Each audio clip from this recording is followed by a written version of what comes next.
క్రీస్తునందు ప్రియమైన దేవుని సంగమా, ఈ శ్రేష్టమైన ఉదయకాలపు ధ్యాన కూడికను బట్టి దేవునికి స్తుతులు చెల్లిస్తున్నాను. దేవుని సంకల్పాన్ని బట్టి మరొక దినము ఈ రీతిగా దేవుని వాక్యాన్ని ధ్యానం చేస్తూ దేవుడు మన జీవితంలో చేసిన మేళ్లను తలపోసుకుంటూ స్తుతులు చెల్లించుటకు దేవదేవుడు మనకు అనుగ్రహించిన తరుణాన్ని బట్టి దేవునికి స్తుతులు చెల్లిస్తున్నాను. మరి కుటుంబాలుగా చేరి ఈ అనుకూల సమయం ముందు దేవుని వాక్యాన్ని చేతపట్టుకొని ఈ ధ్యాన కూడికకు రావాలని చెప్పి ప్రభువు నామమున మీకు ఆహ్వానం తెలియజేస్తున్నాను. ప్రార్థన చేద్దాం. కృపగల దేవా, దయగల తండ్రి, మీ పాదములకు స్తోత్రము చెల్లిస్తున్నాం నాయన. ఈ దివ్యమైన సమయాన్ని బట్టి స్తుతులు చెల్లిస్తూ నీ మందిర ఆవరణంలో ఈ రీతిగా ధ్యాన కూడికను ప్రభువా మేము ఏర్పాటు చేసుకుని ఉండగా గృహాల్లో చేరి ఆలకిస్తున్న మా ప్రియులందరి బట్టి స్తుతులు చెల్లిస్తున్నా. మా ఆధ్యాత్మిక జీవిత ఎదుగుదలకు అవసరమైన పోషణ మీరే మీ లేఖనాల ద్వారా మాకు అనుగ్రహించమని వేడుకుంటూ మా రక్షకుడైన యేసు నామమున అడిగి వేడుకుంటున్నాం తండ్రి, ఆమేన్. ప్రభు నామానికి మహిమ కలిగినట్లుగా మొదటి కీర్తన అన్ని కాలముల నున్న యెహోవా అనే కీర్తన పాడుకున్నాం. ఆంధ్ర క్రైస్తవ కీర్తన పుస్తకంలో మొదటి కీర్తన. అన్ని కాలంబుల నున్న యెహోవా నిన్న తరంబాయో కన్నా తండ్రి వనేకెక్కిన మోక్ష వసాలి సన్నుతు లున్నాతమయుండ మున్నే నీకు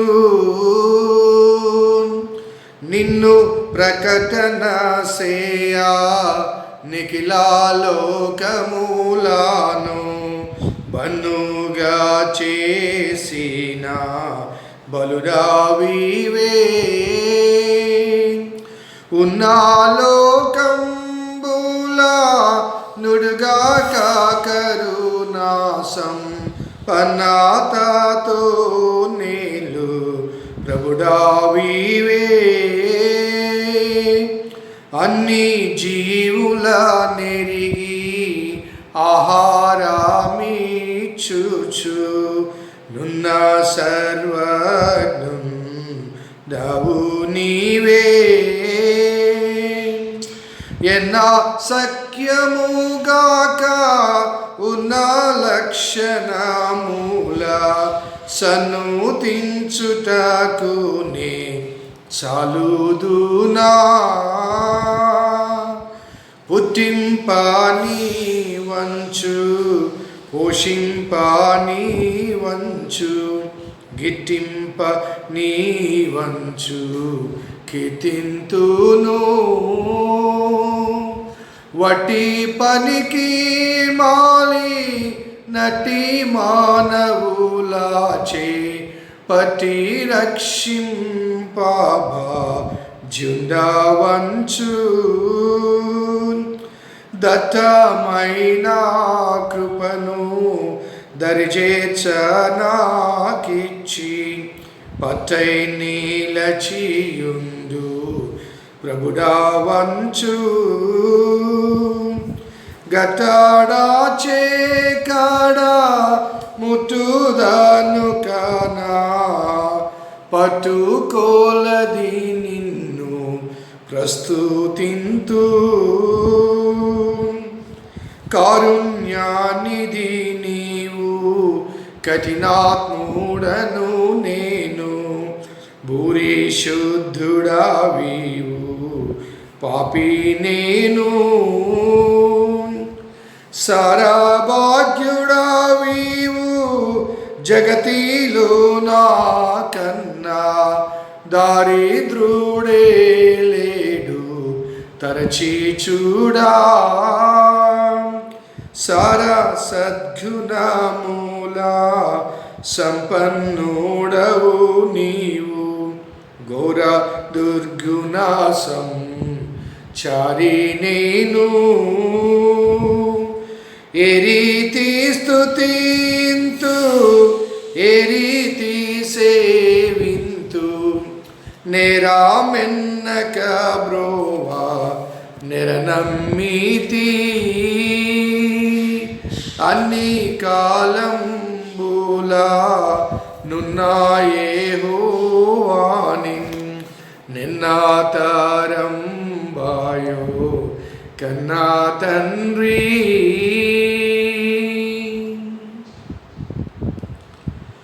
దేవుని వాక్యం చదువుకుందాం. పరిశుద్ధ గ్రంథంలోంచి 117వ కీర్తన. 117వ కీర్తన, సామ్ నంబర్ 117. యెహోవా కృప మన ఎడల హెచ్చుగా ఉన్నది, ఆయన విశ్వాస్యత నిరంతరము నిలుచును. కాబట్టి సమస్త అన్యజనులారా యెహోవాను స్తుతించుడి, సర్వజనములారా ఆయన్ను కొనియాడుడి, యెహోవాను స్తుతించుడి. క్రీస్తునందు ప్రియమైన దేవుని సంగమా, మరి ఈ కరోనా స్థితిగతుల మధ్య దాదాపు 3 మాసాలు గృహాల వద్ద చేరి దేవుని వాక్యాన్ని అనుదిన ధ్యాన కొడికలో ధ్యానం చేస్తూ ఆధ్యాత్మికంగా కొనసాగుటకు దేవుడు మనకు అనుగ్రహించిన తరుణాన్ని బట్టి దేవునికి స్తుతులు చెల్లిస్తున్నాను. మరి రేపటి నుంచి ఆలయ కార్యక్రమాలు ప్రారంభించబోతున్నాయి.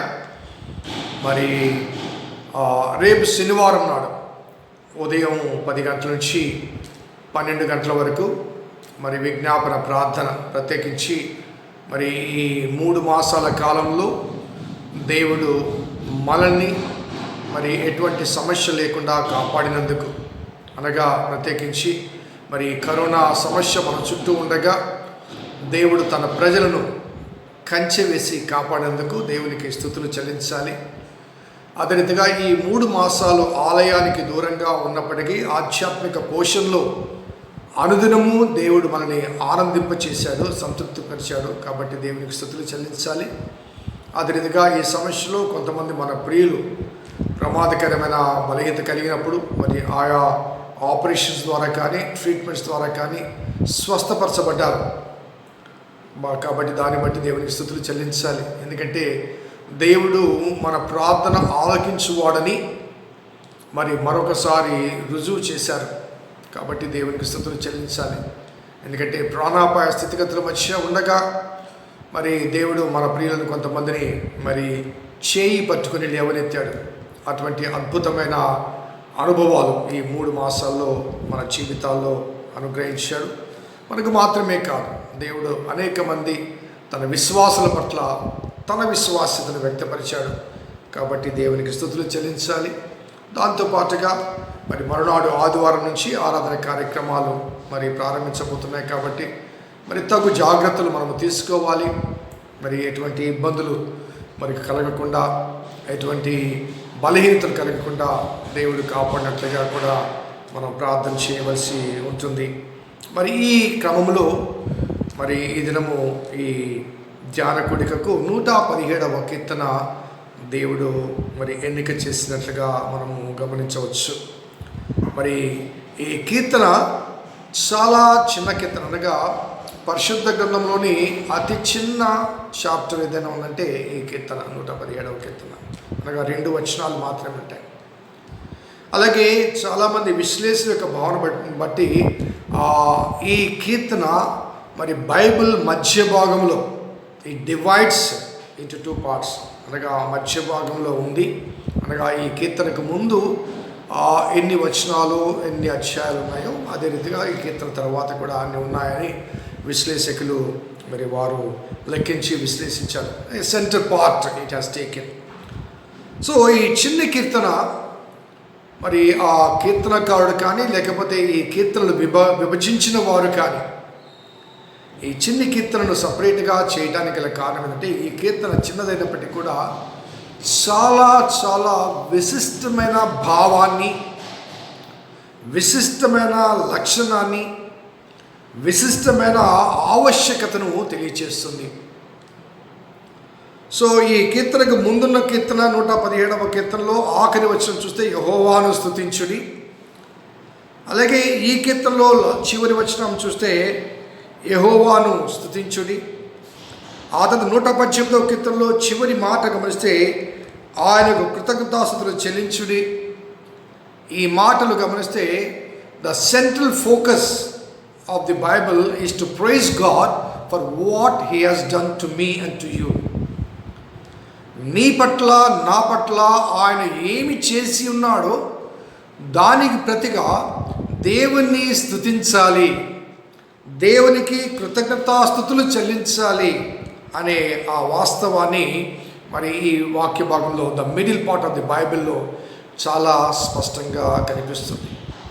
నేను చాలాసార్లు చెప్పాను దేవుని స్తుతించడానికి there should not be any reason or season. దేవుని స్తుతించడానికి ఒక కారణం అక్కర్లేదు, ఒక కాలం అక్కర్లేదు. ప్రతి క్షణము దేవుని కృపను మనము అనుభవిస్తున్నాం. Every second in our life is an gracious extension of God in my life. దేవుడు తన కృప ద్వారా ఆ మరుక్షణాన్ని నా ఆయుష్ను పెంచాడు.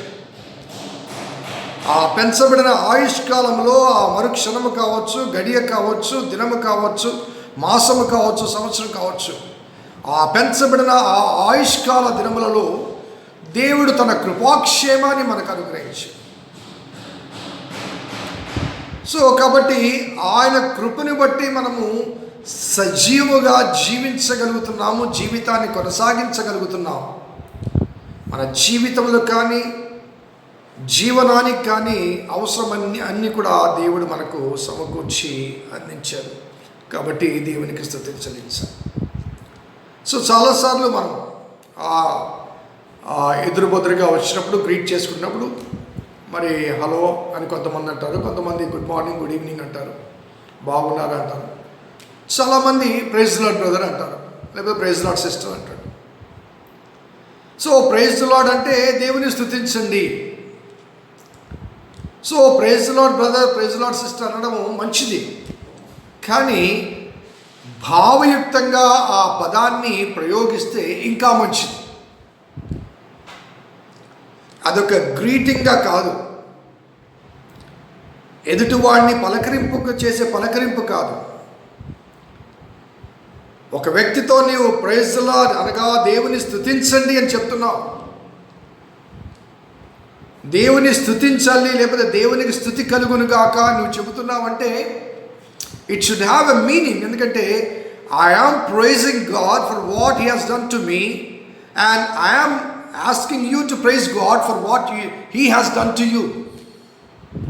నాకు ఏం చేశాడో దేవునికి స్తుతులు చెల్లిస్తున్నాను, అదే రీతిగా నీకు ఏం చేశాడో నీవు దేవునికి స్తుతులు చెల్లించాలి అనే ఆ భావాన్ని మనసులో పెట్టుకొని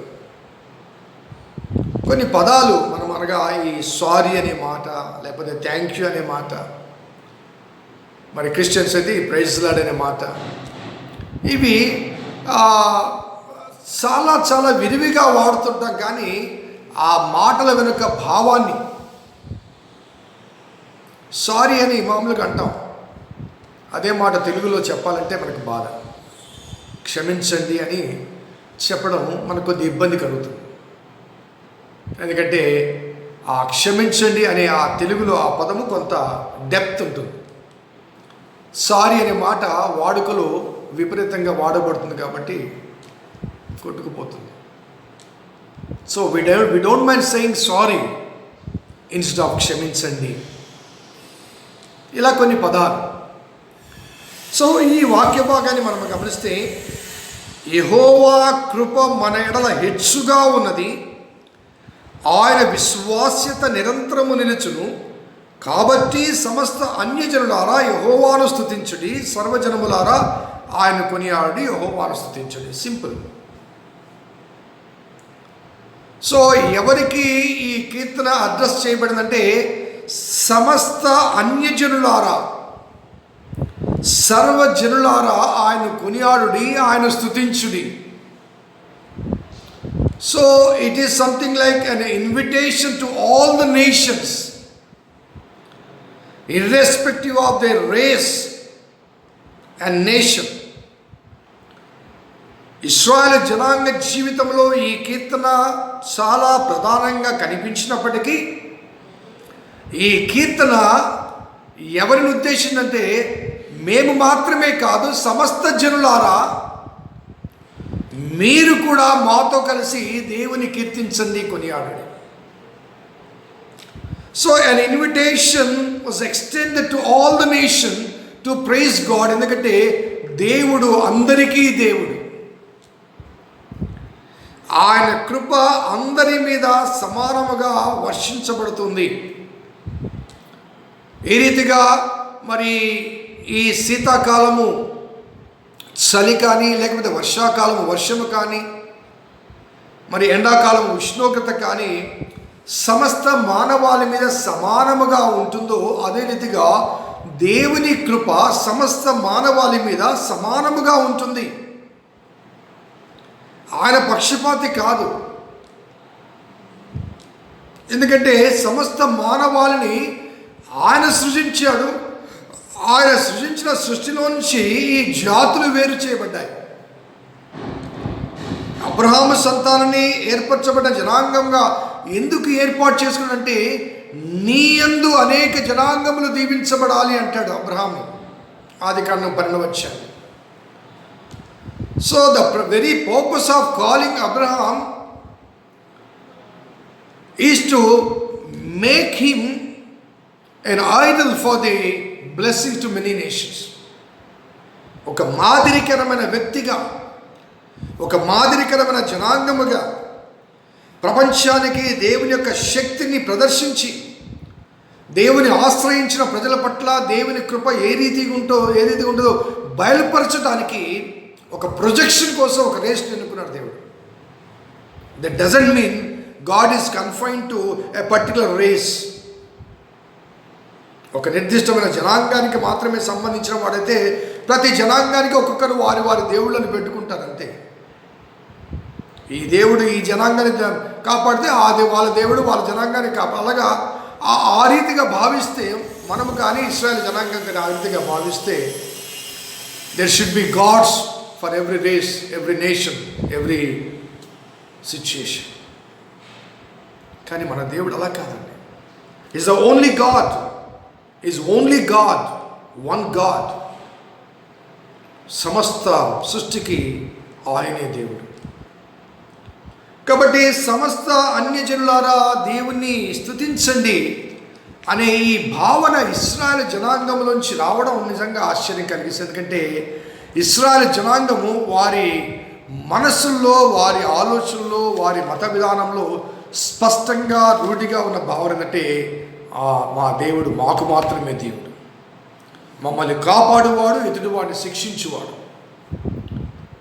కాబట్టి గాడ్స్ ప్రావిడెన్స్ అనేది మాకు మాత్రమే ఉంటుంది అనే భావన కలిగిన ఈ ఇశ్రాయేలు జనాంగము అన్యజనులారా దేవుని ఆరాధించండి, దేవుని స్తుతించండి అని ఇన్విటేషన్ ఎక్స్టెన్షన్ చేయడం అనేది నిజంగా ఆనందాన్ని, ఆశీర్వాదాన్ని, ఆశ్చర్యాన్ని కలిగింపచేస్తుంది.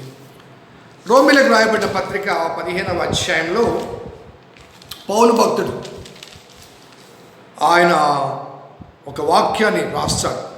15వ అధ్యాయం 10వ వచనంలో, మరియు అన్యజనులారా ఆయన ప్రజలతో సంతోషించుడి అనియు, మరియు సమస్త అన్యజనులారా ప్రభును స్తుతించుడి, సకల ప్రజలు ఆయన కొనియాడుదురుగాక అని చెప్పి ఉన్నది అంటూ ఈ 117వ కీర్తనను ఇక్కడ తిరిగి పాల్ మరి న్యూ టెస్టమెంట్ జనరేషన్కి తెలియజేస్తారు. దానికి కారణం ఏంటంటే, పౌలు పిలువబడ్డప్పుడు ఆయన అన్యజనులకు సువార్తికునిగా పిలువబడ్డాడు. ఆయన అపోస్తల కార్యము 9వ అధ్యాయం ఒకసారి మనం గమనిస్తే, అననీయతో దేవుడు దర్శనమిచ్చి పౌలు గురించి చెబుతూ 15వ వచనం, అందుకు ప్రభువు, నీవు వెళ్ళుము, అన్యజనుల ఎదుటను రాజుల ఎదుటను ఇశ్రాయేలు ఎదుటను నా నామం భరించుటకు ఇతడు నేను ఏర్పరచుకున్న సాధనమై ఉన్నాడు. అన్యజనుల ఎదుట, రాజుల ఎదుట, ఇశ్రాయేలుదట నా నామం భరించుటకు నేను ఏర్పరచుకున్న సాధనం. సో దేవుడు ఇశ్రాయేలు జనాంగానికి మాత్రమే కదండి, సమస్త మానవాళికి దేవుడు అన్న వాస్తవాన్ని అక్కడ తెలియచేస్తున్నాడు. అలాగే మనం గమనిస్తే అక్కడ రాయబడ్డ మాట అంటే సమస్త జనులారా, మొదటి వాక్యం, యెహోవా కృప మన ఎడల హెచ్చుగా ఉన్నది, ఆయన విశ్వాస్యత నిరంతరము నిలుచు. ఎందుకు స్తుతించాలి అనడానికి 2 రీజన్స్ ఇక్కడ చెప్తున్నాడు. ఒకటి ఏంటంటే గ్రేస్ అండ్ ఫెయిత్. యెహోవా కృప మన ఎడల హెచ్చుగా ఉన్నది, మన ఎడుల అనగా ఇశ్రాయేలు జనాంగము కావచ్చు, మరి ఇశ్రాయేలు యూదేతర జనాంగము కావచ్చు. మన అనే మాటలో దట్ ఇంక్లూజివ్నెస్ కనబడుతుంది.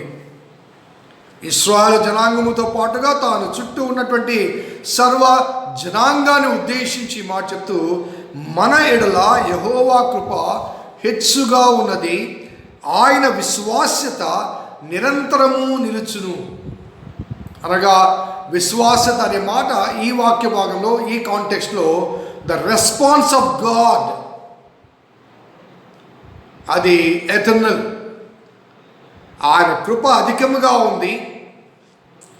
మన పట్ల ఆయన స్పందన, అనగా మన పట్ల కృప చూపించాలి అనే ఆ స్పందన, ఆ భావన నిరంతరము ఉంటుంది. ఇంకా చెప్పాల్సి వస్తే దేవుని కృప అధికమైంది, ఆ దేవుని కృప శాశ్వతమైంది. అనగా ఆ దేవుని కృపను మించిన కృప మనము ఇంకెక్కడా పొందలేము, ఎవరి ద్వారా పొందలేము.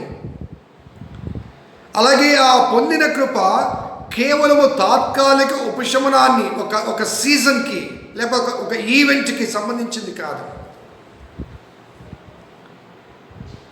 మనకెవరికైనా బలహీనత కలిగినప్పుడు, ఆ బలహీనత నుంచి దేవునికి ప్రార్థన చేసినప్పుడు, దేవుడు కాపాడినప్పుడు దేవుని కృప మనం పొందామన్న భావన మనకు ఉంటుంది. కానీ అంతటితో దేవుని కృప ఆగిపోదు. A continuous process of providence. దేవుని కృప ఏదైనా సమస్య కలిగినప్పుడు అప్పటికప్పుడు వచ్చి ఆ తర్వాత విస్మరించబడేది కాదు. నిరంతరము నిన్ను కాపాడువాడు, నిన్ను కాపాడువాడు కొనుకడు నిద్రపోడు. ఇశ్రాయేలును కాపాడువాడు కొనుకడు నిద్రపోడు. సో కాబట్టి ఆయన కృప అత్యధికమైనది, హెచ్చుగా ఉన్నది. అట్ ద సేమ్ టైం ఆయన విశ్వాస్యత నిరంతరము నిలుచునగా ఆయన మన పట్ల చూపిన కృప మరి విలువ కట్టగలేనిది, అదే రీతిగా శాశ్వతమైనది. కాబట్టి సర్వజనులారా ఆయన స్తుతించుడి, ఆయన కొనియాడుడి. ఎలా స్తుతించాలో మనము గతంలో 2-3 సార్లు ధ్యానం చేశాం. దేవుడు ఆత్మ గనుక ఆయన ఆరాధించువారు ఆత్మతో సత్యముతో ఆరాధించాలి. కాబట్టి whenever we praise God, that praise should come from the bottom of our heart. ఆ స్తుతి అనేది పెదవుల్లోంచి వచ్చేదిగా కాదు. ఎదురుగా ఒక వ్యక్తి రాగానే మరి అనుకోకుండా అన్యాలోచనగా praise Lord brother, praise Lord sister అని చెప్పడం కాదు. దట్ కాన్సెప్ట్, ఆ భావన హృదయాంతరంగములోంచి రావాలి. ఆత్మతో సత్యముతో ఆరాధించాలి. కాబట్టి దేవుని స్తుతిస్తున్నాను, ప్రైజ్ లార్డ్ అన్నామంటే ఆ ప్రైజ్ అనే ఆ కాన్సెప్ట్ నా అంతరంగములో నుంచి రావాలి.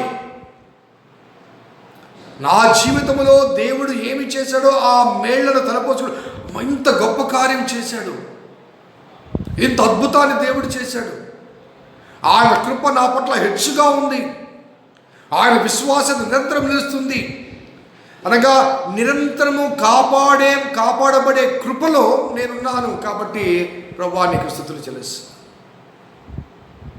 ఒక సమస్యలో, ఒక సందర్భంలో, ఒక కాలంలో నీవు నన్ను కాపాడావు ప్రభా, కృతజ్ఞత ప్రభా, థ్యాంక్ యూ ప్రభా అని కాదు. దేవుని కృప ఒక కాలానికి, ఒక ప్రాంతానికి, ఒక జాతికి సంబంధించింది కాదు. ఆ వాస్తవాన్ని ఈ చిన్న కీర్తన తెలియచేస్తుంది. దేవుని కృప అనేది ఒక జాతికి సంబంధించింది కాదు, ఒక కాలానికి సంబంధించింది కాదు, ఒక ప్రాంతానికి సంబంధించింది కాదు. అలాగే దేవుని కృప మనము కొలవగలిగింది కాదు. We cannot measure the grace of God. అందుకే కృప అనే ఆ వర్డ్ వాడబడింది. కృపలు కాదు. కృపలు అంటే మళ్ళీ 2, 3, 4, 5 లెక్క. సో ఆయన కృపను మనం పొంది ఉన్నాము. అది నిరంతరం ఉండే కృప, అది హెచ్చైన కృప, హెచ్చుగా ఉన్నది. కాబట్టి సమస్త అన్యజనులారా యెహోవాను స్తుతించుడి, సర్వజనములారా ఆయన్ను కొనియాడుడి. యెహోవా కృప, యెహోవాను స్తుతించు. సో ఆయన కొనియాడుడి అనగా ఆయన కీర్తించుడి, ఆయన గణపరచుడి, ఆయన ధ్యానం చేయండి, ఆయనకు సాగిలపడండి. అనేక పర్యాయ పదాలు మనం వాడుకోవచ్చు. So ultimate concept of this song is to praise God for whatever he has done. ఏం చేశాడు? లెక్క పెట్ట మొదలు పెడదామా? లెక్క పెట్టడం చేత అవుతుందా? నా జీవితంలో ఈ దాదాపు 80-90 రోజుల ఈ కాలంలో మనం అనేక ప్రదేశాలు వెళ్ళాం. ఇంట్లోనే తలుపులు మూసుకుని లేము. నిత్యావసర వస్తువుల కొరకు బయటికి వెళ్ళాల్సి వచ్చింది, వెళ్ళాం. అనేక మందితో సంభాషించాం. అనేక మంది, నేను ఒక నెల్లూరులో అనగా హైదరాబాద్కి వెళ్ళక ముందు ఒక దృశ్యాన్ని చూచాను. చర్చికి వచ్చే మార్గం మధ్యలో రోడ్డు మీద ఒక పరదా పరిచి, ఆ పరదా మీద చాలా రకాల కూరగాయలు వేశారు, కూరగాయలు పెట్టారు. అప్పుడు లాక్డౌన్ 6 to 9 వరకు ఓపెన్ ఉండేది. ఆ 9 లోపల కూరగాయలు తెచ్చుకోవాలి. సో 9 అయితే లాక్ అవుతుంది కాబట్టి ఏం చేసేవారంటే చాలామంది ఆ కూరగాయల చాప చుట్టూ చేరి ఆ వంకాయలు కానీ, బెండకాయలు కానీ, లేకపోతే ఇంకేమైనా కానీ కూరగాయలు ఏరుకుంటున్నారు. ఇలా తీసుకుంటున్నారు, బాగుంటే తీసుకుంటున్నారు, లేకపోతే అటు పడేస్తున్నారు. దాన్ని మరొకరు పట్టుకుంటున్నారు, చూస్తున్నారు, పడేస్తున్నారు. అలాగే ఒక 10 కిలోల కూరగాయలు, ఒక వంకాయలు అక్కడ ఉంటే దాన్ని కనీసం ఒక 100 మంది పట్టుకుంటున్నారు. ఏరుకోవడం అలవాటు కదా, వంకాయలు కానీ, టమాటాలు కానీ. సో ఇవ్వబడిన సమయం బ్రీఫ్ పీరియడ్ కాబట్టి 6 to 9 కాబట్టి ఒకరి మీద ఒకరు పడుతూ తీసుకుంటున్నారు. అలా మనం కూడా చాలా ప్రతిరోజు నిత్యావసర వస్తువుల కొరకు, కూరగాయల కొరకు అని దేనికైనా వెళ్ళాం, బయటికి వెళ్ళాం. వెళ్ళలేదు కాదు, వెళ్ళకుండా ఎవరు లేరు ఇంట్లో. బహుశా కొంతమంది భయపడిన స్త్రీలు కానీ, లేకపోతే కొంతమంది కావచ్చు, కానీ ప్రతి గృహంలో ఎవరో ఒకరు బయటికి పోవాల్సి వచ్చింది. మరి 80-90 దినాలు దేవుడు నిన్ను కాపాడా? నీవు కరోనా వైరస్ కలిగిన జనసంచారంలోనికి, కలిగిన ప్రాంతంలోనికి, ఆ ప్రదేశంలోనికి నీవు వెళ్ళి వచ్చినప్పటికీ కూడా ఆ కరోనా నీ వెంబడి నీ ఇంటికి రాలేదు. గమనించావా? గ్రహించావా? ఎప్పుడైనా నీవు ప్రయాణం చేసే స్థితిగతుల మధ్య ఎంత దూరం ప్రయాణం చేస్తున్నావో ఆ ప్రయాణం చేసే పరిస్థితుల మధ్య, ఆ మార్గ మధ్యంలో ఎదురయ్యేవారు కానీ, ముందున్నవారు కానీ, ఆ నివసించేవారు కానీ ఎవరికి వైరస్ లేదు అని చెప్పగలమా? మనం వెళ్ళాం, మనకు కావాల్సింది తెచ్చుకున్నాం, వచ్చాం. అలాగే కొన్నిసార్లు మన గృహం పక్కింట్లోనే, ఈ మధ్య నేను హైదరాబాద్ నుంచి వస్తుండగా బోర్డర్స్ దగ్గర ఆపివేశారు, థర్మల్ స్క్రీనింగ్ చేయాలని, మధ్యరాత్రి వేళ. సో ఆ స్క్రీనింగ్ చేస్తుండగా చాలామంది అనగా తొందరపడి వెళ్ళిపోవాలి అనే భావనతో చాలామంది గుంపులుగా ఒకరి మీద ఒకరు పడి ఆ క్యూలో, ఆ స్క్రీనింగ్ దగ్గర మాకు ఆ లైన్లో ఉన్నప్పుడు మా వెనక ఎవరున్నారో, మా ముందు ఎవరున్నారో వారికి ఎటువంటి లక్షణాలు ఉన్నాయో తెలియదు, కానీ ఎవరికి వారు ఆత్రంగా వెళ్ళిపోవాలంటూ తోసుకుంటున్నారు. మాకు తప్పలేదు, చాలా భయం వేసింది మాకు. కానీ ఆ తప్పని పరిస్థితుల్లో కూడా మేము ఆ లైన్లో ఉన్నప్పుడు, ఆ స్క్రీనింగ్లో మాకు మరి ఆ క్లియరెన్స్ రావడం అనేది నిజంగా ఆశ్చర్యం కలిగించింది. ఇంటికి వచ్చిన తర్వాత కూడా భయపడ్డాం, ఒకవేళ అది మా ఎవరికైనా అటాక్ అయిందేమోనని. సో దేవుని కృప, దేవుని కాపుదల, అంటే మనము ఈవెన్ అమ్మయ్య వచ్చేసామండి, వీఆర్ సేఫ్, మాకు పాస్ దొరికింది, వచ్చేసాం ఇలా అనుకుంటాం. కానీ అటువంటి విపత్కరమైన స్థితిగతుల మధ్య దేవుడు నీ చుట్టూ ఒక కవచాన్ని వేశాడు. సో ఏ తెగులు నీ గుడారమును సమీపించకుండా, నీ ప్రక్కన 1000 మంది పడినా, నీ కుడి ప్రక్కన 10,000 మంది కూలినా అపాయం యుద్ధకు రాకుండా దేవుడు నిరంతరం నిన్ను కాపాడుతున్నాడు. So do you need a reason or season to thank God? దేవుని స్తుతించడానికి, ఆరాధించడానికి, లేకపోతే దేవునికి వందనాలు తెలియచేయడానికి ఒక సీజన్ కావాలా, ఒక రీజన్ కావాలా? Yes, God, our God is a God for everybody. And our God is gracious towards anybody, everybody. And His grace is eternal, forever and ever. కాబట్టి సమస్త అన్యజనులారా దేవుని స్తుతించండి, ఆరాధించండి. ఆయన కృప మన ఎడల హెచ్చుగా ఉన్నది, ఆయన విశ్వాస్యత నిరంతరం నిలుస్తుంది. కాబట్టి సమస్త అన్యజనులారా దేవుని స్తుతించండి, కొనియాడండి. So particularly those who know the Lord, దేవుని ఎరిగిన వారు, అలాగే దేవుని కలిగిన వారు, దేవుని కృపను అనుభవించిన వారు దేవుని స్తుతించవలసిన ఆవశ్యకత ఎంతైనా ఉంది. We need to thank the Lord in His providence. ఆయన కృపను బట్టి, ఆయన కాపుదల బట్టి తిరిగి రేపటి నుంచి ఆరాధనలు ప్రారంభించగలుగుతున్నాం. రేపటి ఉపవాస కార్యక్రమంలో ప్రార్థన ద్వారా దేవుని స్తుతి చెల్లిస్తూ ఆరాధన ప్రారంభించబోతున్నాం. ఆదివారం నుంచి ఆరాధన కార్యక్రమాలు తగు జాగ్రత్తల మధ్య జరిగించాలని కోరుతున్నాం. దేవుని కృపను కోరుకుంటూ దేవుని వాత్సల్యతలో మనము నిరంతరముగా భద్రపరచబడి క్షేమంగా, ఆశీర్వాదంగా, ఆరోగ్యకరంగా కొనసాగటకు పరిశుద్ధాత్మ దేవుడు మనకు సహాయం అనుగ్రహించుగాక. ప్రార్థన చేస్తాం. కృపగల దేవా, దయగల తండ్రి, మీ పాదములకు స్తోత్రము చెల్లిస్తున్నాం నాయన. నీ దివ్యమైన సంకల్పాన్ని బట్టి మరొకసారి ప్రభా, ఈ రీతిగా నీ వాక్యాన్ని ధ్యానము చేయుటకు మీరు చూపిన కృపను బట్టి స్తుతులు చెల్లిస్తున్నాను. స్తుతుల సింహాసనాసీనుడా, మా జీవితాల్లో మీరు చేసిన మేళ్లను జ్ఞాపకం చేసుకున్నప్పుడు నీ కృప మా ఎడల హెచ్చుగా ఉన్నదని, నీ విశ్వాస్యత నిరంతరము నిలుస్తుందని చెప్పిన మాటలు జ్ఞాపకం చేసుకుంటూ, నిరంతరం నీ కృపలో మేము కొనసాగుటకు మా పట్ల మీరు చూపిన కృపను బట్టి స్తుతులు చెల్లిస్తున్నాం.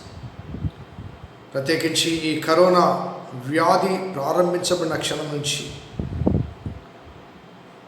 నీ ప్రజల పట్ల నీవు చూపిన కృప మహదైశ్వర్యము చాలా విశిష్టమైనది, విలువ కలిగింది. కాబట్టి స్తుతులు చెల్లిస్తున్నాను. మా చుట్టూ ప్రభా, నిన్ను ఆశ్రయించిన నీ ప్రజల చుట్టూ నీ రక్షణ కవచాన్ని నిరంతరము వేశారు. ప్రభా, స్తుతులు చెల్లిస్తున్నాను. నీ నిరంతర కాపుదలలో, కాపరత్వంలో మేము కొనసాగలుగుతున్నాం. ప్రభా, స్తుతులు చెల్లిస్తున్నాను. తిరిగి ప్రభా, ఆలయం ప్రారంభించుటకు, ఆరాధన ప్రారంభించుటకు కృపను అనుగ్రహించారు. స్తుతులు చెల్లిస్తున్నాను. ప్రభా, ఈ 80 దినముల కాలములో కరోనా ప్రపంచాన్ని శాసిస్తున్న నీ ప్రజల యొద్దకు రావడానికి ధైర్యం చేయలేదు. ఎందుకంటే నీవు మా చుట్టూ కంచె వేశావు. అదే కంచె నీ ఆలయము చుట్టూ, నీ ప్రజల చుట్టూ కొనసాగింప చేయమని విజ్ఞాపన చేస్తూ సంతోషముగా, ఆనందముగా, స్వేచ్ఛగా, ధైర్యముగా మీ సన్నిధిలో ఆరాధించగలిగిన ఆత్మ ప్రేరణ మా అందరికీ అనుగ్రహించమని వేడుకుంటున్నాం. ఎందుకంటే ప్రభా, నీవు కాపాడకపోతే మమ్మల్ని మేము కాపాడుకోలేము. మా జాగ్రత్తలు కానీ, మా అతి జాగ్రత్తలు కానీ ఏవి కూడా మమ్మల్ని ప్రమాదంలో నుంచి, సమస్యల నుంచి కాపాడలేవు. రహదారిలో మేము వెళ్తుంటాం, మా వాహనాల్లో మేము జాగ్రత్తగా, బహుజాగ్రత్తగా ప్రయాణం చేస్తుంటాం. కానీ అవతల వాడి అజాగ్రత్త మాకు ప్రమాదాన్ని కలిగిస్తుంది, ప్రాణాల మీదకి వస్తాయి. కాబట్టి మా జాగ్రత్తలు, మా అతి జాగ్రత్తలు ఇవేవి కూడా ప్రభా మమ్మల్ని ప్రమాదంలోంచి, సమస్యలోంచి కాపాడలేవు. నీ కృప మాత్రమే మమ్మల్ని కాపాడుతుంది. అటువంటి కృపగల దేవుని సన్నిధిలో దేవుని ఆరాధించటానికి మా పాదములు పరిగెత్తులాగన మీ కృప అనుగ్రహించు. నిన్ను ఆశ్రయించిన నరుడు ధన్యుడు అని చెప్పబడింది కనుక నిన్ను ఆశ్రయించి నీ ఆశ్రయములో, నీ కాపుదలలో మేము కొనసాగుటకు మీ కృప దయచేయండి. ప్రభా, బలహీనతలో ఉన్న వారి గురించి ప్రార్థన చేస్తాం తండ్రి. ఈ కరోనా సమస్యల్లో ప్రభా, మరి కొంతమంది ఇబ్బందికరమైన స్థితిగతుల మధ్య ఆపరేషన్ జరిగించబడ్డారు. యశ్వంత్ విషయంలో అద్భుతం చేశారు, స్థుతులు చెల్లిస్తున్నాం.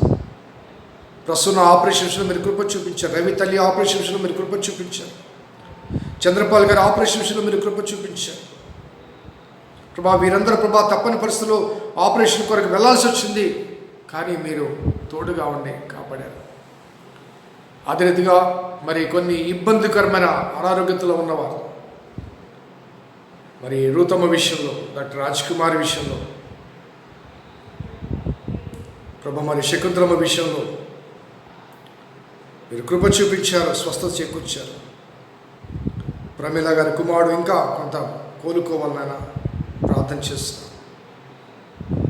ఇంకా ఎవరెవరు ప్రభా మరి బలహీనతలు ఉన్నారో వారందరూ ప్రభా ఆ బలహీనతల నుంచి విడిపించబడి, స్వస్థపరచబడి నడిపించబడ్డకు మీరు సహాయం తెచ్చండి. కుమార్తె కవిత కొంత బలహీనంగా ఉంది, ఆ బిడ్డను బట్టి ప్రార్థన చేస్తుంటాను. ముట్టండి, స్వస్థపరచండి. మా వృద్ధుల గురించి ప్రార్థన చేస్తున్నాం నాన్న. 80 సంవత్సరాలు దాటిన వారు, 70 సంవత్సరాలు దాటిన వారు, 60 సంవత్సరాలు దాటిన వారు ప్రార్థన చేస్తున్నాం నాన్న. ఈ కరోనా తీవ్రతను బట్టి 65 సంవత్సరాలు దాటిన వారు ప్రమాదానికి దగ్గరగా ఉన్నారన్న వాస్తవాన్ని ప్రభుత్వం సెలవిస్తుండగా మీ సహాయం కోసం తండ్రి వారి పట్ల మీ కృపను కృమరింపచేయని జ్ఞాపకం చేస్తూ నిరంతర నీ కాపరత్వంలో వారు వర్ధిల్లుటకు, ఆరోగ్యాన్ని, ఆనందాన్ని పొందుటకు మీ కృప దయచేయమని మా రక్షకుడైన యేసు నామమున అడిగి వేడుకొంచున్నాం తండ్రి. ఆమేన్. తండ్రి, కుమార, పరిశుద్ధాత్మ త్రియేకదేవుని దీవెన ఈ వాక్య ధ్యానంలో గడిపిన బిడ్డలకు, ప్రార్థనలు ఏకీభవించిన విశ్వాసులకు సదా తోడేగాక. ఆమేన్. God bless you. దేవుడు మిమ్మల్ని దీవించును గాక. రేపు ఉదయం 10 గంటల నుంచి 12 గంటల వరకు ఆలయంలో మరి విజ్ఞాపన ప్రార్థనలు ఉంటాయి. ఆసక్తి కలిగిన వారందరూ వచ్చి ప్రార్థన చేసి దేవుని స్తుతించాలని మనం చేస్తున్నాం. దేవుడిని దీవించును గాక.